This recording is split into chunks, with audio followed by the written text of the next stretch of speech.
দুদিন পরে পরে দেশে যে গন্ডগোল লাগে এই সুযোগগুলা কাজে লাগা বাইরের দেশ যদি আঙ্গুর উপরে আক্রমণ করে আমরা কি দেখি রে। তুই মনে হচ্ছস কামান মিসাইল এগুলো যখন ঢুকবো চান্দা ছাড়া ঢুকবার দিবাম উড়ন্ত অবস্থায় আটকে চান্দা আদায় হরবাম পরে গম কই ফুটো ফুটো গা। হরতাল হরতাল হরতাল হরতাল বিক্ষোভ বিক্ষোভ হরতাল হরতাল। ও ভাই ভাই খুশির খবর আছে তাড়াতাড়ি বাইরে আয়। কি ব্যাপার নাই কা নাই মুত্তাই দি মানি না মানবো না।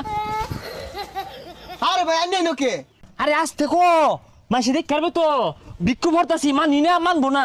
এই কলা গাছে সিবাত বই নেতাগিরি দেশের বাবাই লাগেছে মানুষের সেবা করুন লাগবো আর আন্যা সভাপতির পদ পাইছুন বাইরে আইন। বুঝলি দীর্ঘদিন যে সাহসিকতার পরিচয় দিলাম রাজপথ তো এক মুহূর্ত লেগে ছাড়ছি না।